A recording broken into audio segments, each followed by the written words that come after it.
It's not Wednesday, it's Monday, and I am coming back from a bit of a vacation. In general, honestly, no videos have been popped up in a while because we were busy. So I had to go by my LCS, of course, and pick up my stack of books for the past 2 weeks.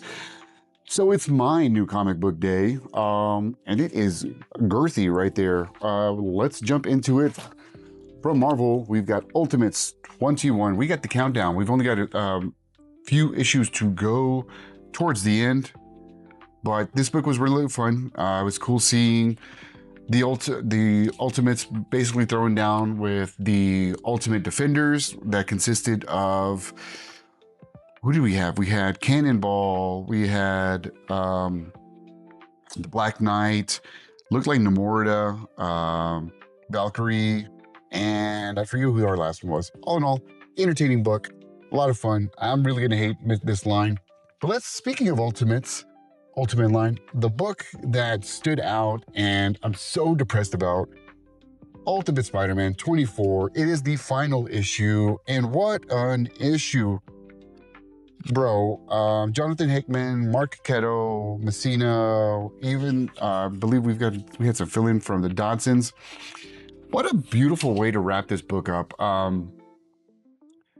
Honestly, this is the Spider-Man book that we should all be reading. We should all have right about now. Like, this is the timeline that Peter should have in all instances. And that's the love letter that we get in this one, down to the very last page.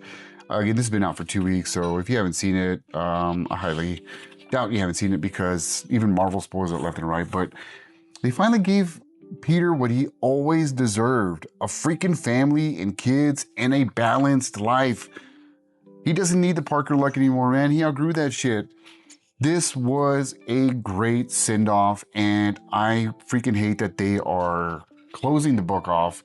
We're not gonna have this life anymore, but I'm glad to have had it. This, to me, should be where Peter needs to be in the main 616, married with MJ, having kids, figuring out freaking parent life and family life along with these kids. Because it can happen and work. Hello, it worked gracefully in this one. Very heartfelt issue. Honestly, if you didn't kind of tear up at those last few pages, what's wrong with you? Are you even human? I don't know. Great book. Then we have Captain America #7. We're leading into Armageddon. We've got Cap going against the Red Hulk, and he's honestly great book. I really like this new Cap lineup. It's phenomenal. The Punisher just restarted. We had the Red Band and we had that side mission, but we have Punisher #1. I went with the Alex Mayleaf cover because it's pretty badass. The first issue was pretty cool, man. I really dug it. Really leaned into what we love about the Punisher, plus the new dynamic with Micro, him trying to figure out how the hell he came back to life because he was dead. I'm gonna stick around for a couple issues, see how that goes. From DC, we have a couple of books from our Absolute line. So we have Absolute Batman 17. I went with the variant by Carl Keschel. This was Poison Ivy's first appearance, and what an appearance. The book was awesome. We had guest artist Eric Canet, and it was a gorgeous, horrific book. We have Absolute Wonder Woman 17, continues to be the best book in the Absolute line. This is the very cover by Riley Rosmo. Love the artwork. Inside 2, we see Diana going against Giganta and Cheetah and just whooping ass with Zatanna. Great book. We have DCKO Justice League Unlimited 16. I'm jumping the gun. That's next week. This is the wrap up with Mr. Terrific's Terrific 10 crew. What an issue. I like just Dan Mora is illustrating the hell out of this book. Mark Waid is giving us a great fun book, and it sucks to see the outcome of our trio, our 10, even though we knew it was going to happen. Specifically, Batman Beyond, I would have liked to have spend a little bit more time with him, but we've got him in the Static Shock book, right? We then have New History of DC Universe, the Dakota Incident, which leans into our Milestone era. A cool book, beautifully illustrated. I went with the variant cover by Yasmin Putri, giving that homage to Countdown 52. Heavy stakes here as we're reintroducing the Milestone characters into the DC universe. long overdue. Fun book.